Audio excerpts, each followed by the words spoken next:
Well, the initial way that I found out about the planes hitting the trade towers was my mother was downstairs and came up and decided that she should explain to me what had just happened on TV. She thought a little small commuter airplane had come in and hit one of the World Trade Center towers. And so she thought that it was important that I knew this information, so she came up and woke me up, and I came downstairs and started watching it on TV. And the initial effect was, or the reaction that I had was, that wasn't any little commuter airplane that hit with such big smoke and flames coming out of the building. That it had to have been a bigger airplane.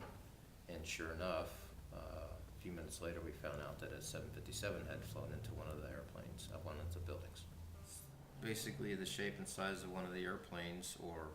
four of the airplanes that went down during 9/11, and initially what they thought was a little commuter airplane about a third the size of this had hit or impacted one of the trade towers, and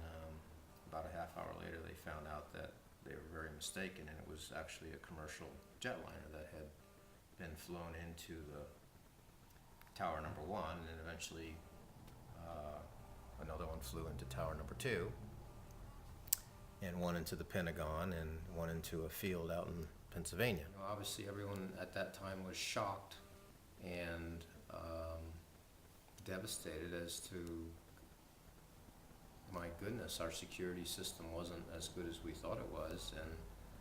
of course we had to build that up now, and the terrorists had found a flaw in our system, and so now we have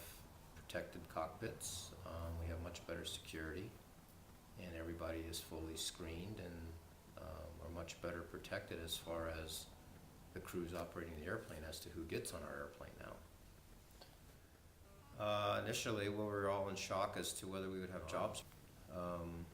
We were basically sitting there for 4 days staring at a television trying to figure out what had just happened to our country, and bottom line was we were trying to figure out, was the aviation industry ever going to be able to come back? And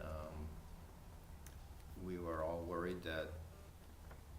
the terrorists had found a flaw in our system and maybe we wouldn't be able to fix it quite so quick, but as it turned out we were, and we found the problems and fixed them right away, and got airplanes slowly back up in the air. But the biggest problem that occurred was people were still very scared to get on those airplanes. So I think bottom line is people should feel very safe for flying now.